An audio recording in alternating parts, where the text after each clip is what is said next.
Olá, aqui estou eu mais uma vez gravando mais um vídeo.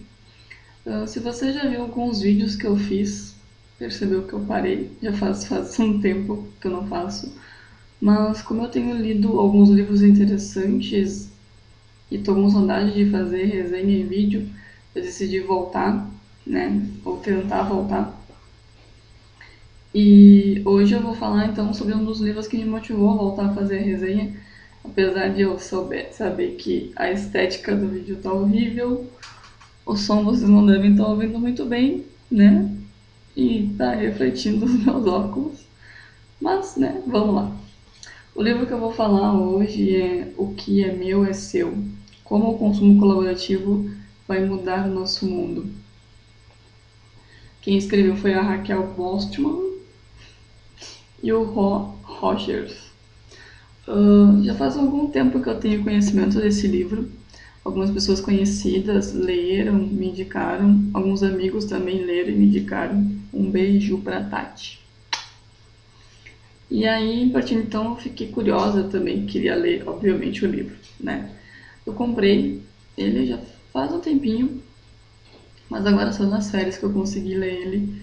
Mas esse livro é aquele tipo de livro legal que tu pega ele depois que tu começar, tu lê ele numa sentada, né? Bom, o livro, obviamente, fala sobre o consumo colaborativo e para fazer isso os autores dividem o livro em três partes. Contexto, onda e implicações. Na parte do contexto, eles fazem uma análise geral sobre o consumo, né, sobre essa sociedade do consumo, mas eles focam muito numa crítica, né, no consumo exacerbado.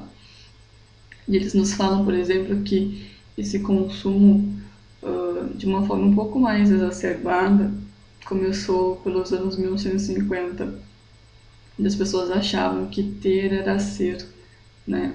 Ainda existem pessoas que acham desse jeito, né? Convenhamos. Mas nos anos 50 era um pouco mais normal, né? As pessoas achavam que ter carros e ter casas grandes e ter equipamentos significava que elas tinham sucesso, né? Então elas queriam sempre mais coisas e coisas melhores, coisas mais diversificadas. Só que, como vários autores falaram, ambientalistas e pesquisadores falaram, chega uma hora que isso, né, bate num limite. E aí nesse contexto, né, os autores começam a refletir sobre como era antes e como está se transformando. Eles falam, por exemplo, da criação dos copos descartáveis, que foi uma coisa que uma criação que nos tendia a nos livrar de doenças e infecções e acabou virando um transtorno de lixo, né? Outros cartões de crédito também, que foi uma criação para nos auxiliar, digamos assim, a consumir e passou a nos incentivar a consumir mais e sem uma maior reflexão, o fato que eles comprovam aqui. Então ele faz essa análise dessas pessoas que lá nos anos 1950 achavam que o que tu tem, o que tu compra, diz o que tu é, né? Se tu não tem um vestido diferente para ir em cada festa, é porque tu não é descolado, é porque tu não é legal. Eu acredito que ainda tem muita gente que pensa assim, apesar de ser um pensamento lá de 1950, 1960, né? De te julgar pelo modelo do celular que tu tem ou pelo modelo de computador. Então, quer dizer, isso é um pensamento bem arcaico, tá, amigo? Na segunda parte, eles falam sobre a onda, que é então que eu acredito que é a essência do livro, onde eles falam sobre diversos exemplos de consumo colaborativo. E esses exemplos eles separam em três categorias também, que é sistema de serviço de produtos, mercado de redistribuição e estilo de vida colaborativo. Então, no sistema de serviço de produtos, eles falam, por exemplo, no empréstimo de carros, do Zipcar, né? E eles falam que uma média de pessoas utiliza um carro apenas 1 hora por dia. Então, o carro fica 23 horas ocioso. Então, tu pode alugar um carro quando tu precisar, né? E assim, existem pessoas que alugam carros, que alugam bicicletas, que alugam locais, que alugam estadias, né? Fora os hotéis. Então, quer dizer, são serviços que as pessoas podem utilizar através desse consumo colaborativo. E também dá exemplo de empréstimos e de equipamentos. Por exemplo, a furadeira, que muitas casas têm por aí, mas que, em uma média, uma pessoa utiliza uma furadeira no máximo 15 minutos em toda a vida útil da furadeira. Porque o que nós queremos não é o furo, minha gente. Não é o buraco. É o buraco. É o buraco. Não é a furadeira. Então, quer dizer, a gente não vai no vizinho pedir a furadeira emprestada. Cada vizinho tem a sua furadeira. Né? E aí gastamos dinheiro com furadeiras. E ele fala também que lá em 1950 as empresas incentivavam as pessoas a comprar, né? Incentivavam as pessoas a sempre ter um modelo mais atual, um modelo mais moderno, um modelo melhor que o vizinho. E quando isso não funcionava, além disso, eles também projetavam para o lixo, ou seja, projetavam produtos já com tempo de vida pré-determinado. E aí também, por exemplo, você tem a sua furadeira e coincidentemente a empresa não fabrica mais o parafuso que tu perdeu. E aí, se tu não quer pedir pro vizinho, tu vai lá e compra uma outra furadeira. E o consumo colaborativo tenta resolver isso, né? Tenta fazer com que as pessoas não comprem tantas coisas que não estão utilizando. A segunda categoria de consumo colaborativo que eles falam é o mercado de redistribuição. E um exemplo que eles dão, que eu acho que ilustra bem esse quesito, é de um cara que ele queria doar uma cama, né? Porque ele não tinha para quem doar. As instituições não aceitavam cama na cidade dele. As pessoas que ele conhecia não precisavam de cama e ele não queria botar uma cama no lixo. E aí ele fez uma plataforma onde as pessoas poderiam doar coisas e outras pessoas poderiam receber coisas. E assim se faz uma redistribuição no mercado, né? E seguindo esse exemplo, existem inúmeras trocas de coisas. Tem até trocas de serviço, pessoas que trocam aulas por coisas ao invés de dinheiro. Quer dizer, uma redistribuição de materiais dentro do mercado, evitando desperdício, né? Tu pode querer doar um sofá e através dessa plataforma tu pode encontrar alguém que queira comprar um sofá.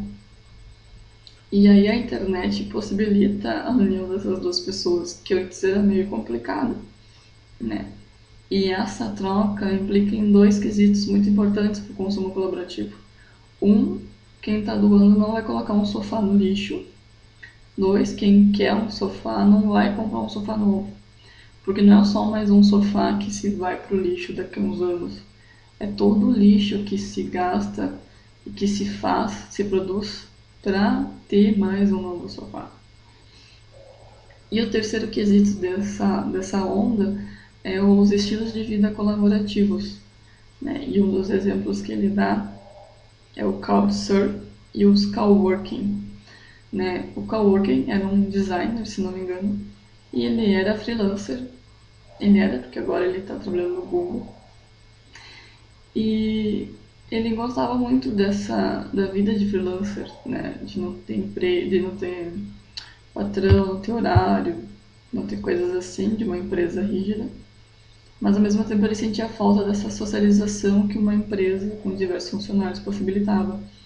E ele viu que alguns amigos também tinham esse problema e resolveram alugar um espaço para tornar um escritório comunitário, digamos assim. E aí foi um sucesso, as pessoas começaram a ir lá, a pagar, né, pelo acesso ao local e aos equipamentos que tinham no local. E eram autônomos, mas ao mesmo tempo tinham essa socialização. E aí os coworkings se proliferaram, basta ver a quantidade de coworking que tem em Porto Alegre.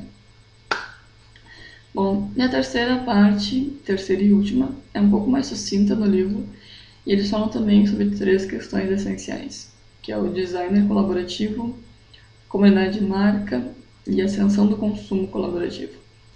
O design colaborativo, eles falam sobre esse design thinking, né, que não se volta tanto para a beleza, mas sim para a funcionalidade das coisas. Ou seja, o designer tem que ser útil, né? Os equipamentos têm que ser úteis. Não bastam ser bonitas, né? Designers, eles têm que ser úteis. Na comunidade de marca, eles falam de um quesito que já vem sendo trabalhado por diversos autores, e quem quiser trabalhar com comunidade de marca, esse livro dá só uma base, tá? Não é muito bom não nesse quesito. Mas eles falam, por exemplo, que a marca ela não é só a relação marca e consumidor e publicidade. É uma relação muito maior envolvida nisso, né? São comunidades, são pessoas que se envolvem, pessoas que se envolvem para além de um produto. E também falam sobre os evangelizadores, né? Pessoas que proclamam a tua marca, que divulgam, que defendem, né? Que falam bem gratuitamente. Né? Então, quer dizer, as pessoas confiam mais nos seus amigos do que nas empresas. Então, se tu tem evangelizadores, isso é muito melhor. Só que nesse livro, como eu já falei, isso é bem sucinto, assim. Então, quem quiser dar uma olhada maior sobre comunidade de marca, dá uma olhada no Jenks e em Love Marks, tá? Que isso é bem mais profundo, assim, do que aqui. Mas, comunidade de marca é um dos aspectos do consumo colaborativo, né? Onde o consumidor não só recebe, ele também participa. E, por final, eles falam dessa ascensão do consumo colaborativo, né? Dessa modificação lá, dessa concepção de 1950, que ainda pode ser dizer que existe hoje, onde o valor estava nas posses, no ter, né? E hoje em dia o que se vê, o que se caminha para se ter é um consumo onde o importante é o acesso. Ou seja, não é importante eu comprar a furadeira, mas eu ter o acesso ao buraco. Basicamente isso. Ou seja, são os acessos às coisas, não o acúmulo de quinquilharia, né? Aliás, o impulso por comprar coisas novas se chama neofilia. É uma patologia.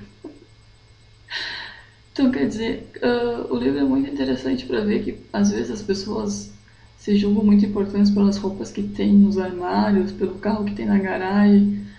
Grande coisa ter um carro. O carro não é sinônimo de felicidade, de sucesso. As pessoas vivem nesse delírio de consumo, que o consumo é uma coisa que, eu consegui comprar um carro,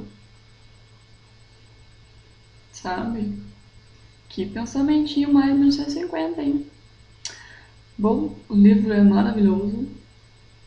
Quem quiser saber mais, tem uma resenha no meu blog. E é isso. Beijo.